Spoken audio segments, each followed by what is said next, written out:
อินทรีย์คือสติเนี่ยรายละเอียดคือจำสิ่งที่ทำและคำที่พูดแม้นานแล้วได้เป็นผู้มีสติคอยอารักขามีสติคอยปกป้อง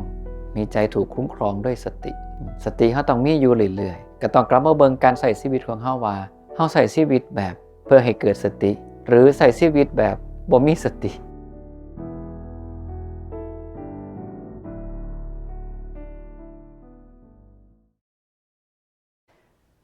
มีไผสิคุยสิถามหยังบ่มื้อนี้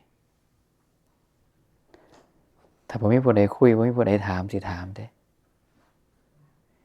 แสดงว่าอยู่นี่บ่มีผู้ใดมีคำถามเนาะเข้าใจกันเบิดแล้วย่านเขาเนาะมันหมู่สิถามจักสิถามย้อนบ่เข้าแล้วมันจังจักสิถามแม่นว่าบ่ได้ตั้งคำถามยังถามบ่ถูกก็สิว่าตั้งคำถามบ่ถูกก็เลยถามอินซีมันจักเว้านะคะนายบางเทื่อมันเนาะภาษาแม่นบ่จักสิเฮาก็ย้อนเขาบ่เข้าใจเขาก็เลยบ่จักถามบ่จักถามคันบ่มีคำถามแล้วสิถามได้บัดนี้ธรรมะมื้อเช้าก่อนสันเป็นเรื่องเกี่ยวกับอีหยังรายละเอียดประมาณใดมาอุปทานขันธ์ปัญหาเกี่ยวกับทุกข์เกี่ยวกับทุกข์ถูกตัณหาถูกอุปทานขันธ์ถูกแล้วมันเกี่ยวกันแนวใดบัดนี้เกี่ยวด้านที่พวกจิตติอุปธินะมื้อเช้าบ่มีอุปธิใด3อันนี้มันยังบ่ค่อยลืมบ่อุปธิปัตติเรามีความทุกข์มีตัณหาเรามีเหตุเรามีความทุกข์ตรงกันอุปทานขันธ์5มีอุปทานขันธ์5อายตนะภายนอกอายตนะภายในมีโดยอุปธิบ่มีอีหยังอีหยังอุปทานขันธ์ขอพวกมีคนลืมครับคุณกระโทษนะคุณกระโทษมีแม่นคุณกระโทษความน่ารักคุณประโยชน์โอเคปัสสัทธะอัสสัทธะกับอทินวะคือการเห็นอัสสัทธะเนืองๆในธรรมอันเป็นที่ตั้งแห่งอุปทานตัณหาสิเกิดเมื่อตัณหาเกิดก็เป็นไปตามปฏิจจสมุปบาทเพราะตัณหาเป็นปัจจัยจึงมีอุปทานเพราะอุปทานเป็นปัจจัยจึงมีภพเพราะภพเป็นปัจจัยจึงมีชาติเพราะชาติเป็นปัจจัยชรามรณะโศกะปริเทวะทุกขโทมนัสและอุปาญาสะทั้งหลายจึงเกิดขึ้นครบถ้วนความเกิดขึ้นพร้อมแห่งกองทุกข์ทั้งสิ้นนี้ย่อมมีด้วยอาการอย่างนี้แต่เห็นอัสสัทธะตัณหาสิเกิดและเป็นเหตุให้ทุกข์เกิดเห็นอัสสัทธะในหยังธรรมอันเป็นที่ตั้งแห่งอุปทานซึ่งธรรมอันเป็นที่ตั้งแห่งอุปทานกันนั่นละที่เฮาคุยกันก่อนหน้าเนี่ยอายตนะภายในอายตนะภายนอกและอุปทานขันธ์5อีกอันนึงคือการเห็นอทินวะการเห็นอทินวะเนืองๆคือเห็นดูเห็นซ้ำๆเห็นเรื่อยๆในธรรมทั้งหลายอันเป็นที่ตั้งแห่งอุปทานตัณหาก็จะดับเมื่อตัณหาดับทุกข์ก็ดับซึ่งตัณหาดับก็เป็นไปตามปฏิจจสมุปบาทที่เฮาสวดกันเมื่อเช้าตัณหาดับอุปทานดับอุปทานดับภพดับภพดับชาติดับชาติดับชรามรณะโศกะปริเทวะทุกขโทมนัสอุปาญาสะก็ดับความดับลงแห่งกองทุกข์ทั้งสิ้นนี้ย่อมมีด้วยอาการอย่างนี้เห็นว่าสิ่งของอันเก่านี่แหละสิ่งของแบบเดียวกันนี่แหละแต่ว่าเห็นไปแบบหนึ่งเกิดทุกข์เห็นไปอีกแบบหนึ่งทุกข์หายไปก็เป็นสิ่งที่พวกเราต้องเอามาพิจารณาแล้วว่าปัจจุบันเราเห็นไปฟังใดเห็นไปฟังให้ทุกข์เกิดหรือเห็นไปฟังให้ทุกข์มันดับแสดงว่าเวลาเราเห็นไปทางที่ทุกข์เกิดมันเป็นเกี่ยวกับความโลภความหลงก่อนสิเกิดโลภก่อนสิเกิดหลงมันเกิดความพอใจเสียก่อน ถามว่าผู้ใดอยากได้สิ่งของที่เจ้าของบ่พอใจเอาเจ้าอยากได้รถที่เจ้าบ่พอใจบ่เอาอยากได้บ้านที่บ่พอใจบ่อยากได้เสื้อผ้าที่เจ้าของบ่พอใจบ่เลยนั่นล่ะแม่นอยู่มันเกี่ยวกับโลภกับหลงแต่ว่าก่อนโลภหลงมันขึ้นนะพูนเจ้าเห็นความพอใจซะก่อนเป็นหยังเจ้าคือพอใจเพราะเจ้าเห็นอัศทะเห็นว่ามันน่ารักน่ายินดีน่าพอใจเห็นด้านที่เป็นประโยชน์ด้านที่เป็นคุณของมันเกิดความยินดีพอใจเพิ่นว่าฉันทราคะพอใจในสิ่งที่เป็นประโยชน์พอใจอีหยังมาฟังธรรมกระทุกเกิดได้ให้ระวังมาฟังธรรมแล้วบ่ได้ฟังแล้วจำบ่ได้เฮาพอใจในสิ่งที่ดีถูกมันก็ยังเกิดได้ไงเพิ่นว่าพอใจมาฟังธรรมมาแล้วบ่ได้ฟังธรรมมาทุกข์บ่ล่ะโอ้ยนางท่าต้องโดนครูบาเพิ่นสอนธรรมะหยังซักหรือเรื่องเทื่อโอ้เพิ่นสอนไปมีจำอีหยังบ่ได้เลยบ่ถูกคั่นไหนถูกบ่ถูกจำบ่ได้ก็บ่ถูกก็ชื่อได้คั่นไหนถูกยอมรับถูกชื่อบ่ได้ก็บ่ถูกไม้กันหน่อยนี่คือจำได้แต่เอาไตเต่าตัวเนื่องกันบ่ได้พระสูตรอย่างคือพระเตมีคำถามมาระหว่าง3อันที่จำบ่ได้ไตเต่ากันลงมาในหมด3อันเป็นย้อนบางขอบางอันก็เลยเป็นขาดติดขาดตองเป็นจังซั่นคือนะครับบ่ได้แม่นก็บ่แม่นก็ถึงต้องพยายามไงพยายามกลับไปอ่านไปทบทวนสังขารเฮ็ดให้บ่จื้อมันส่วนหนึ่งคือ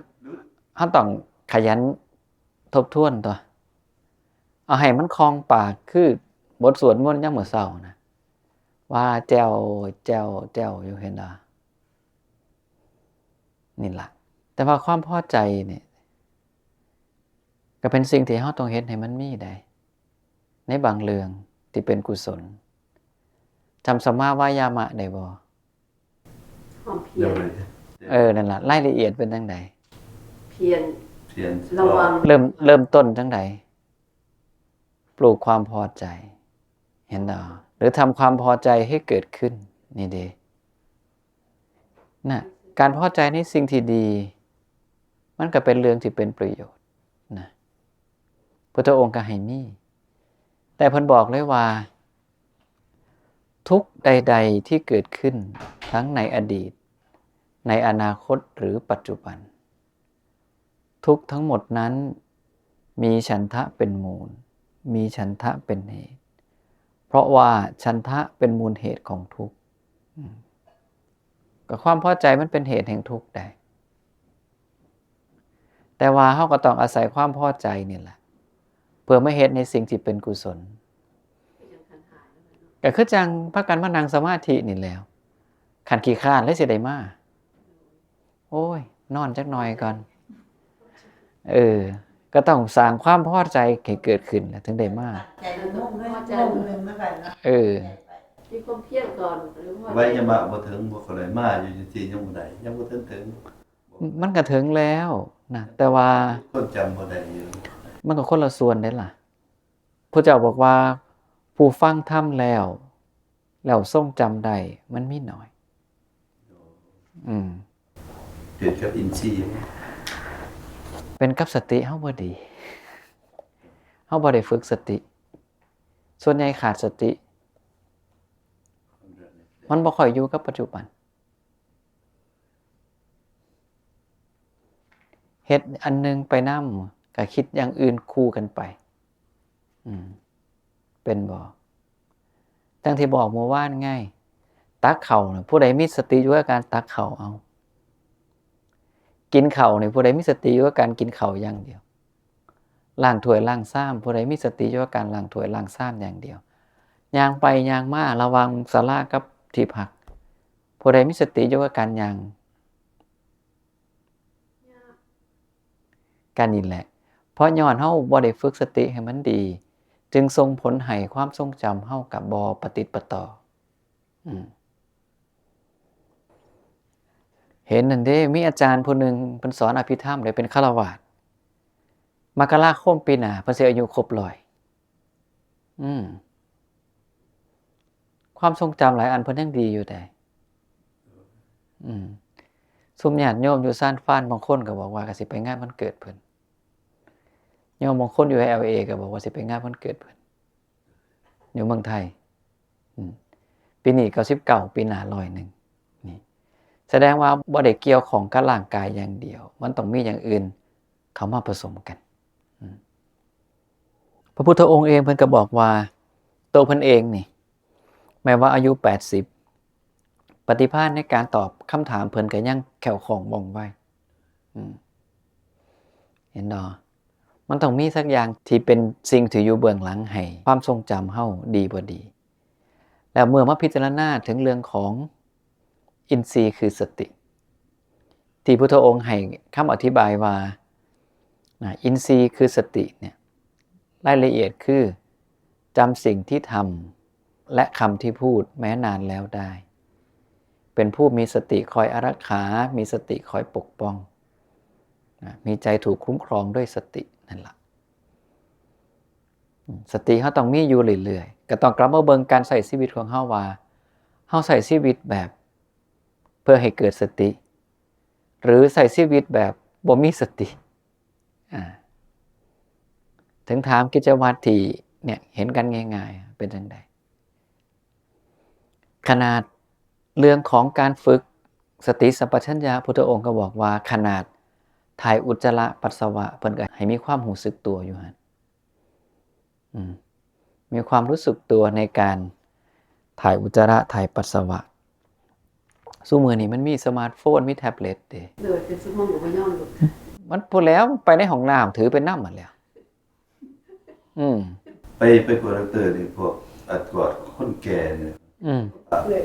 เขาจะถามว่าความจำเขายังคือเก่าบ่เขาจะถามเฮาระดับความจำเขายังขนาดใด9หรือ10จังซี่นะหรือว่า5หรือ6ก็จะถามแล้วก็เขาจะมีรีคอร์ดไว้เลยไปแล้วเทื่อหน้าเขาก็ถามอีกแล้วมันสินำเบอร์เก่าบ่ได้จังได๋ลดลงอาจจะเป็นย้อนความแก่คนเขาจึงแทบเวลาคน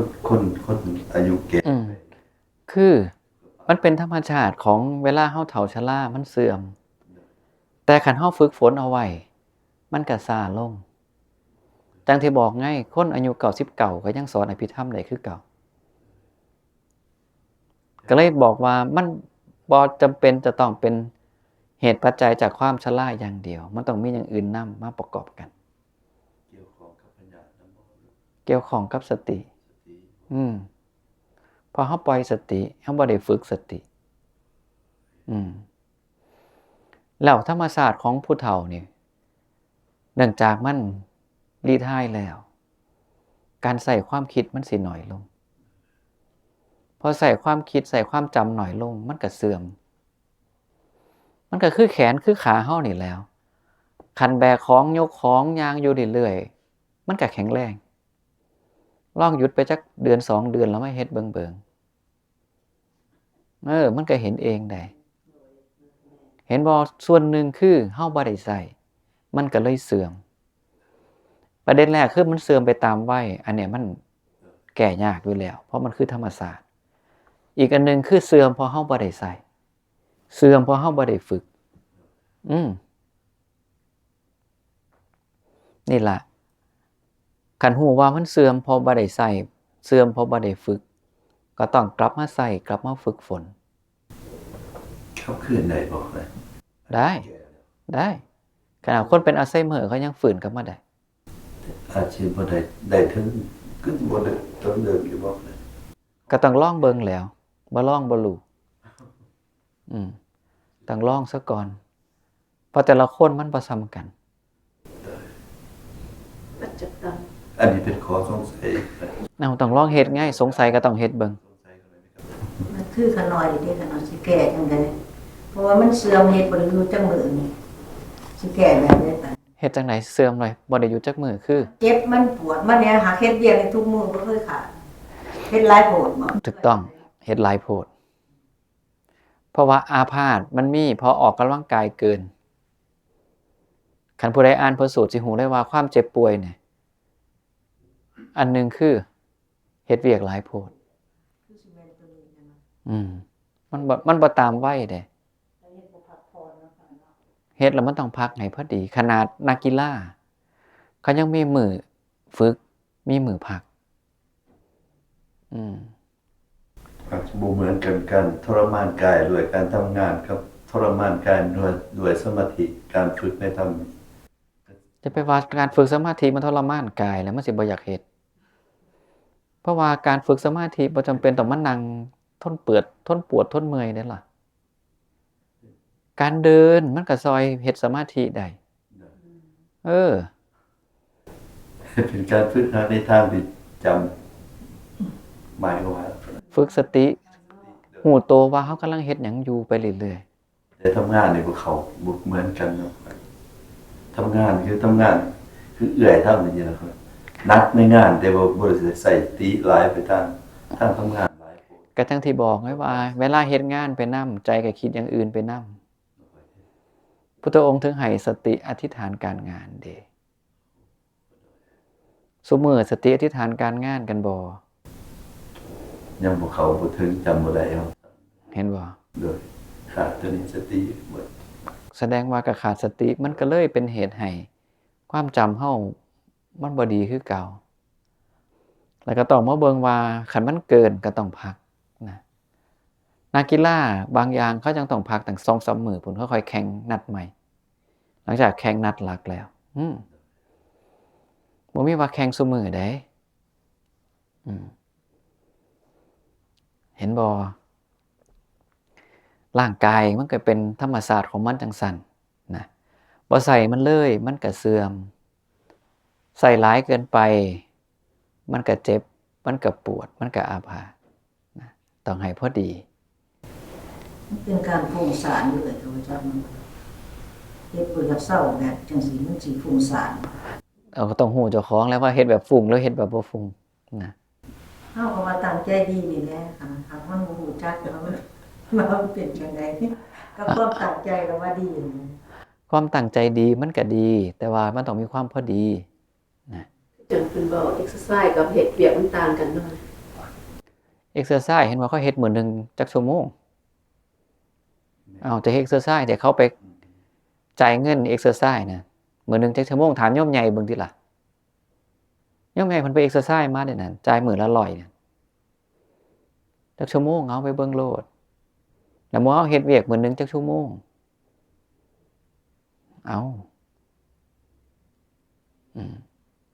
นี่เป็นสิ่งที่ต้องพินิจพิจารณาจำอุปมาพิณ3สายที่พระพุทธเจ้าสอนกับพระโสนะได้บ่โดยคือบ่ได้หรือได้เข่งหลายกับขาทรมานตนงานหลายกับมวลถูกต้องนั่นล่ะคือการเฮ็ดหยังของเฮาก็ตามก็ต้องเฮ็ดให้มันพอดีคือสายกลางนี่มักไม่องค์8เท่านั้นอาจารย์ตามบ่มักทางสายกลางมีหลายก็มักไม่องค์8มีหลายก็มักไม่องค์8คนใดจำคือว่าเป็นพุทธองค์สอนปัญญาโกณทัญญะนี่ได้อรหันต์แม่นมักไม่องค์8ถ้าในพระสูตรนี่มักไม่องค์8แม่นแต่สอนกับพระโสนะบ่ได้สอนจังซี่สอนกับท่านโสนะก็บอกแค่ว่าความเพียรที่เฮ็ดหลายเกินไปก็ฟุ้งซ่านเฮ็ดย่อหย่อนเกินไปก็เป็นไปเพื่อความเกียจคร้านพุทธองค์ก็เลยบอกว่าให้ตั้งความเพียรแต่พอดีเห็นบ่บ่ได้เกี่ยวกับอริยมรรคไม่องค์8เลยแล้วเวลาเอิ้นชื่อพระในสมัยพุทธกาลให้มีสรรพนามได้บ่แม่นเซียวเฮาสิเอิ้นชื่อซื่อบ่เพิ่นเป็นพระก็เป็นพระติเพิ่นบ่แม่นเซียวเฮาสิไปเอิ้นอัญญาโกฏัญญะอานนท์ซื่อๆซ้ำเซียวบ่ได้แล้ว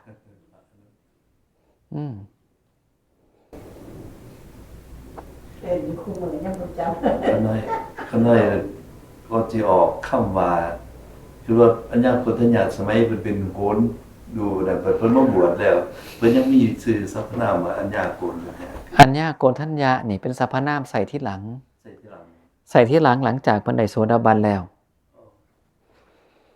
คือพ่อพุทธเจ้าแสดงธรรมจักรกับปวัตตนสูตรจบท่านอัญญาโกฏัญญะได้ดวงตาเห็นธรรมสำเร็จเป็นโสดาบันพุทธองค์ก็เลยกล่าวอุทานขึ้นว่าโกฏัญญะรู้แล้วหนอโกฏัญญะรู้แล้วหนอภาษาบาลีคืออัญญาสิวัตตโพโกฏัญโยอัญญาสิวัตตโพโกฏัญโยนั่นละเห็นเนาะก็เลยเป็นเหตุในคำว่าอัญญาเนี่ยนำหน้าสื่อเพิ่นโกฏัญญาอีกเทียนหนึ่งบ่ได้มาตั้งแต่แรกเด้ เป็นพญาไปแต่ บ่เพิ่งมาที่หลังจากฟังธรรมบรรลุแล้วเข้าใจคือว่าไปสื่อแทนว่าเป็นอัญญาเป็นเจ้า โนอัญญาภาษาบาลีกับพญาบ้านเฮามันคนละภาษาเด้ ภาษาลาวก็เลยเข้าใจว่าอัญญา บ่ ลาวอัญญาคือเป็นเจ้าเป็นนาย บ่ หน่อยเข้าใจ นะมันก็เป็นจังซั่น สาธุ จำบ้าน พากันบ่จดแล้วมันก็จือบ่เบิดแล้วต้องจดเลคเชอร์จักน้อย แต่คันจดอย่างเดียวบ่ใส่ใจเลยก็สิลืม เราบ่อ่านคือเก่าได้ค่ะนะ ถูกต้อง จดแล้วก็ต้องได้อ่าน ก็ต้องไล่ไปอ่านแล้วนี่คือที่มาของสื่ออัญญาโกณฑัญญะนะก็เป็นสื่อเอิ่นจนกระทั่งพุ่นละยาวๆมาเลยเอิ่นเพราะว่าพระภูมิพระภาคพระเอิ่น สรรพนามของภิกขุองค์อื่นก็บ่ได้คือเพิ่นเนาะ บ่มีอย่างเถิดมหาไงพระมหากัสสปะพระมหากัจจายนะพระมหาโมคคัลลานะนามะนี่เพิ่น มหานามะเป็นฆราวาส คารวะเป็นชื่อมหานามะ ถือ แต่บ่ทันบวชโอ้ บ่แม่นมหานามะก็ส่วนมหานามะแล้ว คือว่ามาบวชแล้วเพิ่นใส่ชื่อ บ่มหานามะเป็นฆราวาสบ่เป็นพระอย่ามาปนกันมหานามะมีทั้งเป็นญาติฝ่ายสากายวงศ์กับเป็นพวกเจ้าวัดชีชื่อซ้ำกันคือชื่อมหานามะมหาแปลว่าใหญ่นามะก็คือน้ำก็คือชื่อผู้มีชื่ออันยิ่งใหญ่ก็ซ้ำนั้นก็คือบ้านเฮาตั้งชื่อนั่นล่ะคำนั่นคำนี่เห็นดอ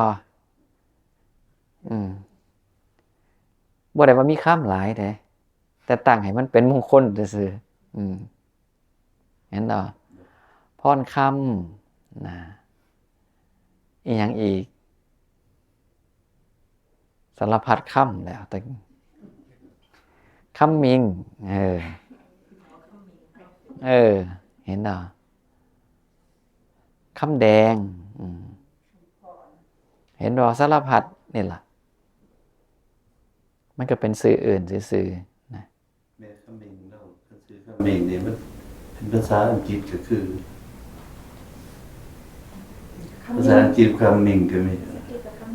คำนี้ คำมิงกำลังมา ถือแต่ว่ามันคนละความหมาย มีคำคือกัน คำนี้ก็ มันคนละความหมายเฮาบ่เอามาปนกันแล้ว อันเป็นเบิร์บอันนี้เป็นน้ เห็นบ่คำภาษาลาวกับคำภาษาอังกฤษมันคนละความหมายได้ได ออกสื่อแต่ความหมายตาม คำกับคำคือกันแล้วกลับมาอัศสาทะอธินวะนะในธรรมอันเป็นที่ตั้งแห่งอุปทาน ำนิสรณะเลยมันเป็น หู้แค่นี้ก็พอแล้วจบแล้วซ้ำนี่เจ้าจะไปเอากลวงซ้ำนี่ก็จำให้มันได้เบิดพุทธองค์ก็บอกแล้วว่าเห็นอธินวะตัณหากระดับทุกข์กระดับจบแล้วซ้ำนี่เอาให้มันจำให้มันได้แม่นในเฮ็ดให้มันได้พ่ออย่าไปแตกทั้งอื่นอีกซ้ำนี่ถามแล้วก็ยังก็สิตอบกันได้เนี่ยอึกอักสันแต่ว่าเนี่ยมันเป็น นั่นล่ะธรรมะประเด็นละเอียดมันมีหลายเฮาฮู้เท่าที่กำลังเฮาไหวเราฮู้เท่าที่พ่อเป็นหนทางเพื่อการปฏิบัติให้พ้นทุกข์ได้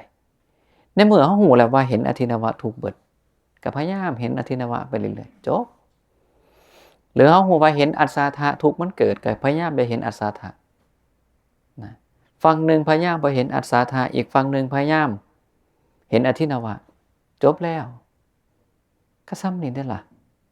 เอาง่ายๆจังซี่น่ะพอแล้วหรือบางพระสูตรพุทธองค์มันก็บอกกว้างๆแค่ว่า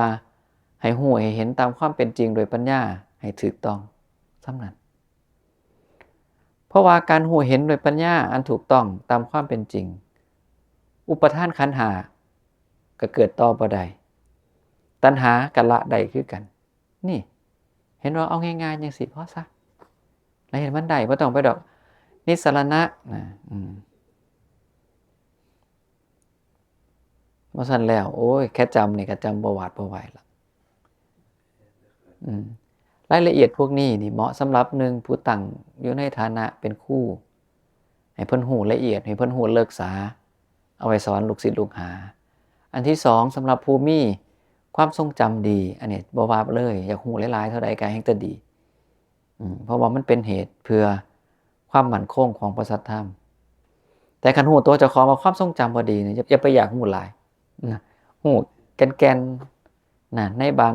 เรื่องก็พอเหมือนพระพุทธเจ้าสอนพระมลุงกายบุตรเห็นบ่เห็นเป็นเพียงสักว่าเห็นได้ยินเป็นเพียงสักแต่ว่าได้ยินรู้สึกเป็นเพียงสักแต่ว่ารู้สึกรู้แจ้งก็เป็นเพียงสักแต่ว่ารู้แจ้งนะในการใดเมื่อเธอเห็นแล้วเป็นเพียงสักว่าเห็นได้ฟังแล้วเป็นเพียงสักแต่ว่าฟังรู้สึกแล้วเป็นเพียงสักว่ารู้สึกรู้แจ้งแล้วเป็นเพียงสักแต่ว่ารู้แจ้งในการนั้นเธอย่อมไม่มีเมื่อใดเธอไม่มีเธอก็ย่อมไม่ปรากฏในโลกนี้ไม่ปรากฏในโลกอื่นไม่ปรากฏในระหว่างแห่งโลกทั้งสองนั่นแหละคือที่สุดแห่งทุกข์ซ้ำนี่นึงใดไม่มีอย่างขนาดไม่มีเฮาบ่มีโตของเฮาเธอก็ไม่ปรากฏในโลกนี้ไม่ปรากฏในโลกอื่นนะตัวเธอไม่มีนะโดยนั่นแหละอาจารย์ว่าบ่มีก็คือความเข้าใจว่าเฮาหรือของเฮามันบ่มีล่ะไงเดี๋ยวจะฝากความเข้าใจว่าเฮาว่าของเฮามันบ่มีแล้วเป็นอย่างคือว่าความเข้าใจในเรื่องนี้มันบ่มีแล้วพอเฮาเห็นแล้วเด้ว่าสิ่งใดก็ตามที่เฮาเกี่ยวของหรือรับรู้มันก็แปรเปลี่ยนเป็นไปตามเหตุตามปัจจัยเป็นสิ่งที่เฮาคุมบ่ได้สั่งบ่ได้ตามปรารถนาหยังเลยเมื่อเห็นจังซี่ไปเรื่อยๆแล้วก็สิเริ่มเข้าใจว่าโอ้มันบ่แม่นของเฮาตัวนี้เพราะเฮาสั่งบ่ได้นะก็จังพระชันนะต่อพระสารีบุตรนั่นเด้พระสารีบุตรถามว่ายังเห็นว่าเป็นเราของเราหรืออัตตาของเราบ่พระชันนะบอกว่าบ่เห็นแล้วในสิ่งเหล่านี้นะไม่เห็นว่าตา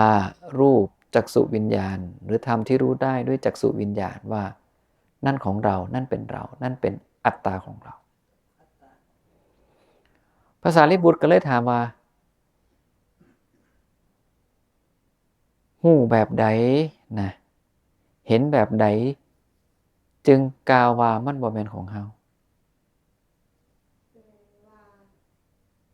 สมมุติว่ามันเสื่อมแล้วเฮาจะบ่ถูก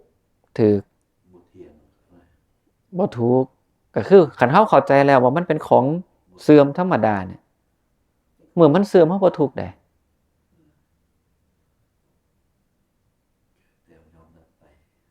มันก็ต้องยอมรับเพราะว่ามันเป็นจังซั่นอีหลีเมื่อมันมีความแปรปรวนเป็นอย่างอื่นเฮาก็บ่ทุกข์เพราะเฮาฮู้แล้วเห็นตามความเป็นจริงมันเห็นมาละเด้มันสั่งสมการเห็นแบบเนี้ยสั่งสมความรู้ความเข้าใจมาแล้วก็คือพระชันนะตอบว่าผมเห็นความดับรู้ชัดซึ่งความดับในรูปในตาในจักษุวิญญาณในธรรมที่รู้แจ้งได้ด้วยจักษุวิญญาณจึงเห็นสิ่งเหล่านั้นว่านั่นไม่ใช่ของเรานั่นไม่ใช่เป็นเรานั่นไม่ใช่อัตตาของเราเห็นบ่ว่าองค์ความรู้มันเกิดขึ้นก่อนเมื่อความรู้เขาเกิดขึ้นแล้วนั่นเท่ากับว่าเฮามีวิชชาเมื่อเฮามีวิชชา อวิชชาก็ละไปเมื่อเฮามีวิชชามีความรู้แล้วเฮาก็สิรู้ว่าโอ้มันบ่แม่นของเฮาอีหลีอัตตาของเฮาก็บ่แม่นมันก็เป็นเพียงแค่ของที่มีอยู่ตามธรรมชาติต้องกลับไปฟังธรรมะบทเก่าๆทวนไปทวนมาเด้อันจังสิเป็นเหตุให้เฮาเกิดความเข้าใจในหลักการว่าเฮาสิปฏิบัติแบบใดนะทำความเห็นแบบใดเพื่อให้เฮาได้เข้าใจว่าโอ้มันเป็นจังสี่อีหลีเด้นี่ตามธรรมชาติอันนึงพุทธองค์ถึงให้พิจารณาโดยความเป็นธาตุให้มองเห็นว่ามันเป็นธาตุทั้ง4คือธาตุดินแน่ธาตุน้ำแน่ธาตุไฟแน่ธาตุลมแน่ก็ย้อนเพราะเฮาเข้าใจแล้วว่ามันเป็นธาตุเมื่อมันกลับสู่สภาพเดิมของมันเท่ากับบ่ได้ไปเศร้าโศกเสียใจหลากหลายเพราะสุดท้ายดินก็ต้องกลับคืนสู่ดินน้ำก็กลับคืนสู่น้ำไฟก็กลับคืนสู่ไฟลมก็กลับคืนสู่ลมมันก็กลับไปสู่ความเป็นธรรมดาของมันแล้วกายเฮาเองก็ดำรงอยู่ได้ก็เพราะธาตุ4ได้เห็นบ่เจ้าต้องหายใจได้อากาศเจ้าก็รับเข้ารับออกแล้ว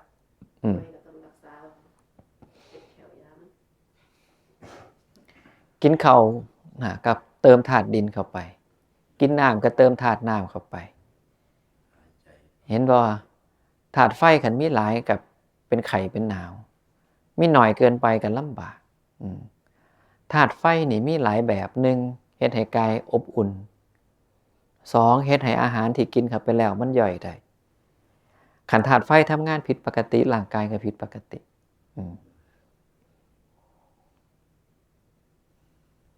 มันก็เป็นเพียงแค่การประชุมกันของธาตุระหว่างอากาศธาตุกับวายุธาตุเพิ่นคือบ่ได้จัดกันกันอากาศภาษาบ้านเฮากับอากาศภาษาบาลีบ่คือกันบ่แม่นคนละธาตุคนละระหว่างคนละธาตุคือภาษาบ้านเฮาอากาศก็คือเขาบอกว่าสิ่งที่เฮาหายใจไงแต่อากาศภาษาสันสกฤตได้แก่สกายคือท้องฟ้าพุ่นน่ะว่างๆแนวนั้นพุ่นน่ะอากาศคือช่องว่างเช่นในหูก็มีช่องว่างนั่นล่ะเพิ่นว่าแต่เพิ่นบ่ได้จัดรวมเขาในธาตุทั้ง4เป็นธาตุทั้ง5เนาะอันนี้ธาตุแยกต่างหากเพราะว่ามันมีอยู่ตามธรรมชาติเด้คือร่างกายเฮาประชุมกันได้อาศัยธาตุ4ทำงานรวมกันซื่อๆเพราะว่าอากาศมันคือความว่าง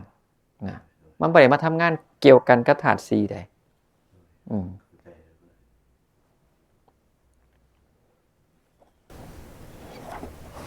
แต่ว่าส่วนมากสิเข้าใจว่าอากาศกับลมเขาจะคือกันเพราะว่าเฮาเอาภาษาเขามาใส่แต่เอาความหมายมาบ่เบิดเป็นความหมายแค่ส่วนหนึ่งเท่านั้นเองเมื่อนั้นได้เบิ่งคลิปอันนึงนะที่คนอินเดียเข้ามาให้คำแปลของคำว่าอากาศนะส่วนหนึ่งเขาบอกว่าเป็นแอร์ที่เหมือนภาษาอังกฤษวินหรือแอร์บ่อะไรแอร์เป็นภาษาอังกฤษแอร์แปลว่าอากาศวินแปลว่าลมถือเห็นว่าวินกับแอร์อันเดียวกันบ่ถูกต้องนั่นแหละนี่กำลังสิเปิดเบิ่งก่อนเนี่ยอากาศคือท้องฟ้านะคือที่ว่างเห็นดอกเนี่ยปัจจุบันภาษาฮินดีเนี่ยอากาศก็ยังเป็นท้องฟ้าอยู่เลยเนี่ยอากาศท้องฟ้าหรือช่องว่างภาษาอังกฤษเพิ่นว่า air sky space นี่คืออากาศเห็นบ่ลมก็คือลมบัดนี้อยู่น้ำกันลมนี่เป็นพัดเพิ่นว่านี่เด้อากาศธาตุเป็นอย่างไร คือเป็นที่ว่างมีลักษณะว่างเปล่าได้แก่ช่องหูช่องจมูกช่องปากเห็นเหรอนี่คืออากาศซึ่งช่องว่างพวกนี้มันมีบ่อึดนะ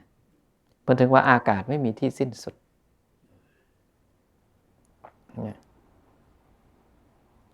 ที่ว่างสำหรับอาหารที่กินที่ดื่มที่เคี้ยวที่ลิ้มแล้วผ่านไป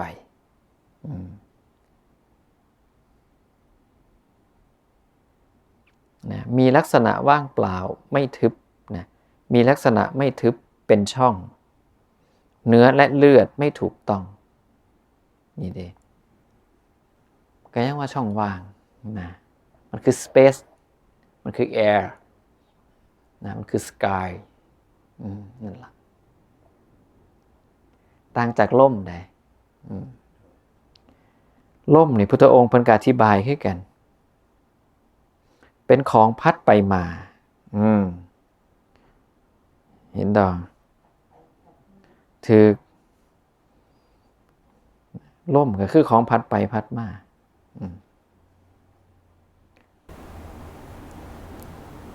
ภาษานี่ครับล่มนี่มันบ่มากถือที่นี่บ่รู้ว่าแม่นล่มครับก็แม่นก็ลมมันพัดเด้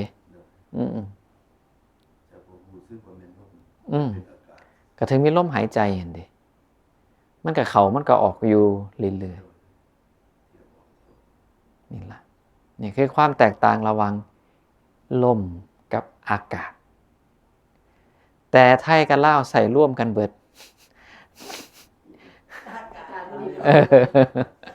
มันก็เลยงงง่าย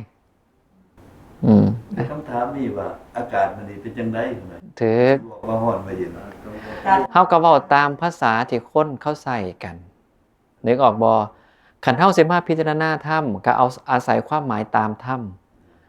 การเฮาสิมาคุยกันกับคนก็เอาศัยความหมายตามที่คนเขาคุยกันพุทธองค์ก็ใส่จังซั่นคือกันชาวโลกเขากล่าวจังไดเพิ่นก็กล่าวไปตามความหมายของชาวโลกอย่าไปคิดใหม่นะก็สิว่าพี่บาเว้าอยู่หัวเรื่องผู้เดียวเนาะบ่ได้ต้องบอกผู้อื่นเขาเข้าใจนะบ่เห็นพุทธเจ้าเพิ่นว่าบ่ผู้ใดเห็นธรรมผู้นั้นเห็นเราผู้ใดเห็นเราผู้นั้นเห็นธรรมเอ้าก็สิมีเล่าอยู่พุทธองค์คือว่ามีเล่าหรือที่เพิ่นชมพระอานนท์ว่านี่อุปถากพระพุทธเจ้าในอดีตนี่ดีสุดก็เสมออานนท์ของเราเห็นบ่ก็ยังมีอานนท์ของเฮาเด้อุปถากพระพุทธเจ้าที่มีในอนาคตดีสุดก็เสมออานนท์ของเรานี่ก็ยังมีของเฮาเห็นบ่เพิ่นบ่ได้แบบว่ามีความรู้สึกจังซั่นแล้วแต่เว้าเพื่อให้คนอื่นเข้าใจเฮาต้องเป็นจังซั่นได้ขนาดพระพุทธเจ้าก็ยังมีเฮาก็ยังมีของเฮาเวลาเพิ่นเว้า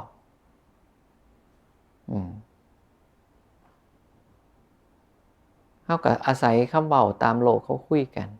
นะมันเป็นโลกสมัญญาเป็นโลกนิรุตเป็นภาษาแท้ชาวโลกเขาเข้าใจว่าจังซี่เฮาก็เว้าไปแต่เฮาก็ต้องเข้าใจว่าคันสิพิจารณาธรรมอากาศกับลมมันคนละอันแค่นั้นเองจะถือว่าผู้บอกผู้หมายบ่ถึงผู้หมายถึงภาษาที่บอกกันธรรมดาก็สิเป็นได้มันบ่แม่นคือมันยืมเข้ามาใส่มันก็ต้องเปลี่ยนตามแล้วคือจังไทยจังลาวเนี่ยยืมคำศัพท์จากภาษาบาลีสันสกฤตมาพอเอามาแล้วเอาความหมายมาบ่ครบทั้งเบิดเอามาบางส่วนไงก็คือจังวิญญาณก็เอามาว่าเป็นผีเป็นอีหยังไป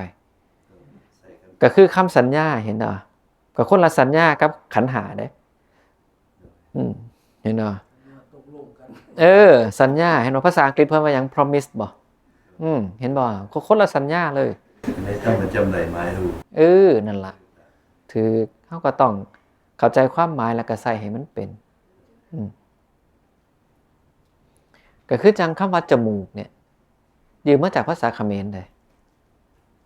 จมูกบ่แม่นคำไทยจมูกเป็นคำเขมรคำว่าสงัดคำว่าสงบเนี่ย มาจากภาษาเขมรเลย สงัดบ่ สงัดแปลว่าเงียบสู้มือนี่เขมรบุรีรัมย์สุรินทร์ก็ยังใส่คำว่าสงัดอยู่ ในลาวก็ใส่กันนะ สงัด สิเงียบสงัดจังซี่นะ ถือ สงัดเติมไปถึงเลย แต่ว่าเป็นคำยืมมาจากภาษาเขมรนะตอนแรกอาตมาเป็นอย่างเพื่อว่าสงัดสุดท้ายเอามาจากภาษาเขมรแต่ตะกี้อ่านชาติที่หนึ่งอันเดสงัดจากกามและสงัดจากอกุศลธรรมมันเป็นแนวใดเนาะสงัดก็ต้องไปเปิดพจนานุกรมเบิ่งมันคือเงียบมันคือสงบมันหมายความว่ากามมันสงบอกุศลมันสงบเห็นบ่ในนี่เพิ่นใส่คำว่ามันสงบได้แต่มันบ่ทันได้ขาด แต่ความหมายสงบเอาเขาในสันติถึงบ่เลยสันติบ่หมายถึงตัวนี้ความสงบ อันนั้นก็อย่างหนึ่งนั่นล่ะถือมันระงับลงก็คือมันหยุดไงมันแค่หยุดซื่อๆมันบ่ได้หายไปได้มันหยุดซื่อๆมันบ่ได้เฮ็ดงานซื่อๆแต่ถึงเวลามันก็เฮ็ดงานขึ้นมาใหม่กามก็เกิดขึ้นในความคิดเฮาใหม่วางไว้หั่นล่ะกามก็เกิดขึ้นกับเฮาใหม่อกุศลก็เกิดขึ้นกับเฮาใหม่ไงเพราะว่ามันแค่หยุดทำงานชั่วคราวเพราะมันสงบคำบอกภาษาให้เข้าใจง่ายคือหยุดทำงานชั่วคราวแต่มันบ่ได้หายไปซึ่งจังพวกนิพพานเพิ่นว่าความสิ้นไปแห่งตัณหาเห็นบ่นั่นคือนิพพานเห็นบ่สิ้นไปก็คือมันบ่เหลือเพราะความจางคลายดับไปโดยไม่เหลือนี่เด้มันบ่เหลือเลยอันเนี้ยเบิดแท้ๆแต่ชาติที่หนึ่งคือสงัดจากกามและสงัดจากอกุศลธรรมนะมันแค่สงบชั่วคราวจังซั่นแล้วมันก็เป็นธรรมดาที่เวลาเฮาเฮ็ดสมาธิบางช่วงอกุศลมันหายบางช่วงมันก็เกิดขึ้นมาใหม่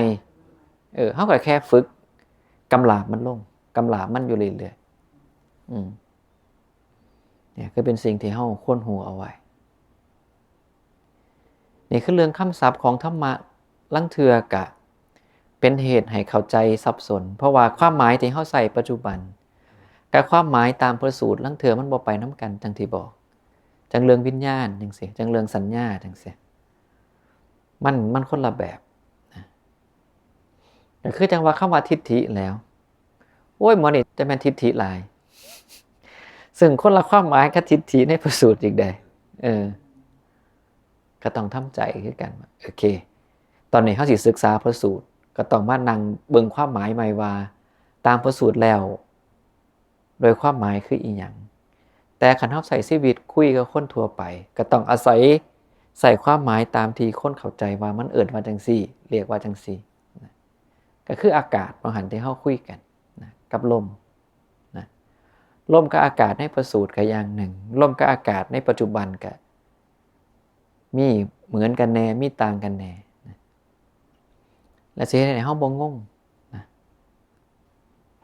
ก็คือคำว่าทุกข์กันแหล้วตะกี้เนาะเวทนาเป็นทุกข์สัญญาเป็นทุกข์สังขารเป็นทุกข์วิญญาณเป็นทุกข์มันเป็นทุกข์แนวใด มันเป็นทุกข์แนวใดพอเข้าใจคำว่าทุกข์นี่คือแค่รู้สึกบ่สบายเราสัญญามันรู้สึกจังไดโจนไปพอพระสูตรที่พระพุทธองค์เพิ่นว่าทุกข์เนี่ยมันมี3ลักษณะหูบ่คืออีหยังมีแต่ทุกข์ทุกข์กายทุกข์ใจทุกข์น่ะบ่ครบ3ลักษณะของทุกข์3แบบคือ1ทุกข์เพราะทนได้ยากอันใดทนได้ยากก็เลยเอิ้นว่าทุกข์เช่นความรู้สึกที่ทนได้ยากเพิ่นก็ว่าทุกขเวทนา2ทุกข์เพราะเป็นของปรุงแต่ง3ทุกข์เพราะแปรปรวนเปลี่ยนเป็นประการอื่นนี่พอเจอข้อหมายสุดท้ายปุ๊บว่าทุกข์เพราะแปรปรวน เปลี่ยนเป็นประการอื่นโอ้แมนเวทนามันเป็นทุกข์อีหลีเพราะว่ามันเปลี่ยนได้โอ้สัญญามันเป็นทุกข์อีหลีเพราะมันเปลี่ยนได้สังขารเป็นทุกข์อีหลีวิญญาณเป็นทุกข์อีหลีเห็นเนาะนี่คือสิ่งที่เฮาต้องทำความเข้าใจพอสมควรนะเกี่ยวกับเรื่องศัพท์ธรรมะบ่ซั่นแล้วโอ้ศึกษาธรรมะไปก็งงไปช่วงหลังก็ต้องค่อยเปิดพจนานุกรมเรื่อยๆเรื่อยๆและคำว่าสุขคือกันนะสุขที่ตรงข้ามกับทุกข์นะสิ่งใดไม่เที่ยงสิ่งนั้นเป็นทุกข์หรือเป็นสุขเล่าเห็นเนาะสุขในที่นี้เนี่ยว่าจำเป็นต้องความรู้สึกสุขใดเพราะมันบ่ได้เกี่ยวกับความรู้สึกแล้วเรามาเบิ่งความหมายของคำว่าสุขตามภาษาบาลีเป็นที่พอใจแล้วก็หมายถึงความสุขก็ได้ภาษาอังกฤษเพิ่นว่าอีหยังนอเพิ่นว่า pleasant happy pleased well-being happiness ideal success นี่คือความหมายของสุขเห็นว่าสุขปกติเขาก็เข้าใจแค่สุขเวทนาแต่พอไปเจอพระสูตรนั่นละรูปเที่ยงหรือไม่เที่ยงสิ่งใดไม่เที่ยงสิ่งนั้นเป็นทุกข์หรือเป็นสุขมันตึกเลยนะเวทนาไม่เที่ยงนะสิ่งใดไม่เที่ยงสิ่งนั้นเป็นทุกข์หรือเป็นสุขแต่ว่าสุขในความหมายนี่ง่ายมันบ่เป็นสุขเวทนามันต่างกันกับเวทนาต่างเพราะจังที่บอกไปบางหันว่าความสุขที่จะว่าเวทนาเป็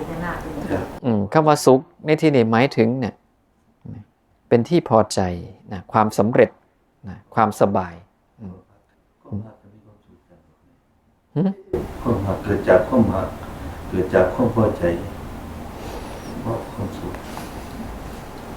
ความหักก็เกิดในความสุขได้ความหมายอยู่ในข้อนี้ว่าหักเกิดจากความพอใจรักเกิดจากรักเกลียดเกิดจากรักเกลียดเกิดจากเกลียดนั่นล่ะมันก็สิมีวนของมันจังซี่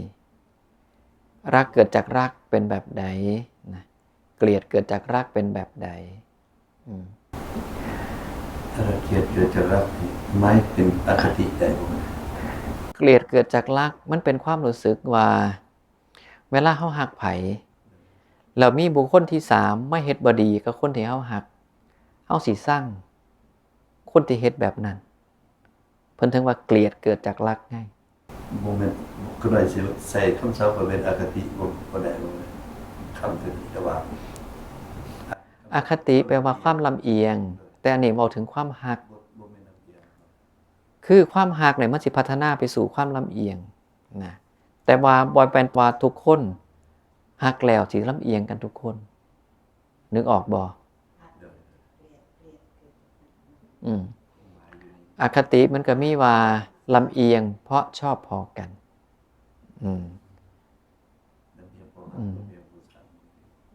ลำเอียงเพราะไม่ชอบนะลำเอียงเพราะหลงนี่แหละฉันทาคติโทสาคติโมหคติมันก็จะอีกเรื่องนึงเข้าไปอีกอย่ามาปนกันแหมมันจะเสื่อมอะไรคือไข่จังมันก็ใกล้แต่ว่ามันรายละเอียดคนละแบบเพราะอันนั้นกำลังเพิ่นไอ้เรื่องรักเกิดจากรักเนี่ยพุทธองค์ก็สี่เหตุที่มาที่ไปของความหักมันเกิดขึ้นเมื่อใดจังใดหรือ4แปลว่าความเกลียดชังมันเกิดขึ้นเมื่อใดจังใดอีกอันนึงบอกถึงความลำเอียงมันก็สิอีกประเด็นนึงไปอีกเราต้องเข้าใจทีละเรื่องทีละเรื่องทีละเรื่องก่อนเราต้องแม่นก่อนว่ารักเกิดจากรักนี่เข้าใจมันบ่เกลียดเกิดจากรักนี่เข้าใจมันบ่รักเกิดจากเกลียดนี่เข้าใจบ่แล้วก็เกลียดเกิดจากเกลียดนี่เข้าใจบ่มีได้อันเนี้ยมีคน2คนเนี่ยอันนี้คนที่เฮาฮัก อันนี้บุคคลที่สามคันคนที่สามไม่เฮ็ดดีกับคนที่เฮาหัก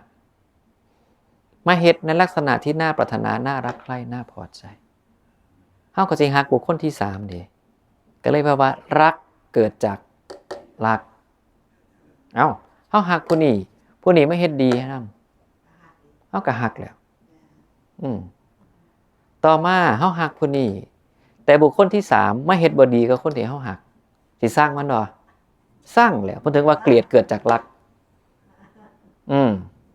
บัดนี้รักเกิดจากเกลียดก็สิตรงกันข้ามเฮาสร้างผู้นี้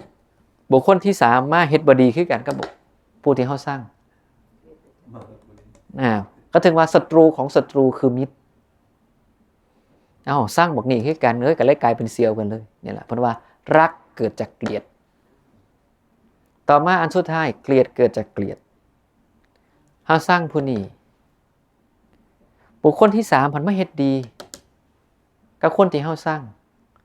เฮาก็เลยสร้างบุคคลที่3ไปโดยอัตโนมัติเกลียดเกิดเพราะเกลียดนี่ล่ะมันแม่นอีหลีได้ในชีวิตนี่มันถึงมีการแบ่งฝักแบ่งฝ่ายไงซึ่งพอแบ่งฝักแบ่งฝ่ายไปแล้วพุ่นล่ะมันถึงเริ่มมีฉันทาคตินะโทสาคติหรือโมหาคตินี่ก็เป็นต่อไปอีกนะแยกไปทีละเรื่องเจอให้มันได้เลยล่ะถึงว่าต้องกลับไปทบทวนนะค่อยๆอ่านไปสังสมไปมื้อละเล็กมื้อละน้อยนะเอาจนถึงขนาดว่าทรงจำได้คล่องปากขึ้นใจพุ่นเด้อคันจำบ่ได้สิบ่เศร้าเพราะว่าหยังอาตมาเห็นสมัยท่องปฏิโมกข์เรื่อยๆความจำดีเป็นพิเศษเลยช่วงนั้นผู้ปฏิโมกข์ได้มันเป็นง่ายเด้มันอยู่ที่การฝึกไงถึงบอกต้องลองเบิงแต่พอสิมาท่องภาษาไทยแปลนี่บ่จบง่ายใดเพราะว่าบ่ทุ่มเทให้มันเป็นคือเพิ่นย่ำลงเพิ่นบวชเนี่ยขออะไรก็ได้จำได้หมดบัดเดี๋ยวนี้จำบ่ได้ถึงบอกว่าบ่เกี่ยวกับเฒ่าอย่างเดียวเกี่ยวกับอย่างอื่นนำบ่ค่อยได้ใช้เพิ่นบ่ค่อยได้ใช้บ่ค่อยได้จำเอาความสนใจไปอย่างอื่นมันก็เลยจำยากมีคำถามอื่นอีกบ่ตอนนี้ประมาณ 2:45 มันจะชวนคำว่าทุกข์ขนาดมันมี3อย่างทุกข์เพราะทนได้ยากทุกข์เพราะเป็นของปรุงแต่งทุกข์เพราะมีความแปรปรวนเปลี่ยนเป็นประการอื่นแล้วผู้ใดขันตามฟังธรรมะยามมื้อเช้าช่วงนี้สิฮู้เลยว่าตั้งแต่อวิชชาจนหอดชรามรณะเป็นทุกข์เบิดเพราะหยังอวิชชาก็ปัจจัยปรุงแต่งสังขารก็ปัจจัยปรุงแต่งวิญญาณก็ปัจจัยปรุงแต่งนามรูปก็ปัจจัยปรุงแต่งสลายตนะก็ปัจจัยปรุงแต่งและก็อาศัยกันแล้วเกิดขึ้นนั่นหมายความว่าปฏิจจสมุปบาทก็ตกอยู่ภายใต้ทุกข์เพราะมันเป็นของปรุงแต่งสิ่งหนึ่งที่เราเห็นได้ง่ายคือทุกข์เพราะแปรปรวนเปลี่ยนเป็นประการอื่นลองสังเกตโลดมันเปลี่ยนอยู่เรื่อยๆเนี่ยสภาพอากาศก็เปลี่ยนอยู่เรื่อยๆนะสภาพร่างกายเฮาก็เปลี่ยนอยู่เรื่อยๆนะสภาพสิ่งของใส่เฮาก็เปลี่ยนอยู่เรื่อยๆนะมันบ่ได้อยู่ในอันเดิมตลอดหรือสังเกตเข้ามาในกายในใจเฮาแต่เห็นชัดความคิดก็เปลี่ยนอยู่ตลอดความรู้สึกก็เปลี่ยนอยู่ตลอดเดี๋ยวดีใจเดี๋ยวเสียใจเดี๋ยวบ่พอใจเดี๋ยวสุขใจนี่มันก็วนอยู่นี่เห็นว่าเพราะมันเปลี่ยนเป็นประการอื่นได้ทุกขตานะสังขาระทุกขตาและวิปริณามทุกขตานี่คือภาษาบาลีบ่ต้องจำภาษาไทยพอมันสิยากไงธรรมะจำผู้เดียวอาตมาทองซื้ออย่างเจ้าของลืมมันต้องทวนตะแล้วเนาะเดี๋ยวช่วงบ่ายกับประมาณนี้ก่อนเปิดหลายประเด็นหลายมันสิจำบ่ไปมีหยังค่อยมาต่อยามมื้อแรงนะโอเค ได้โอเคเนาะเดี๋ยวช่วงบ่ายในการสำนีก่อน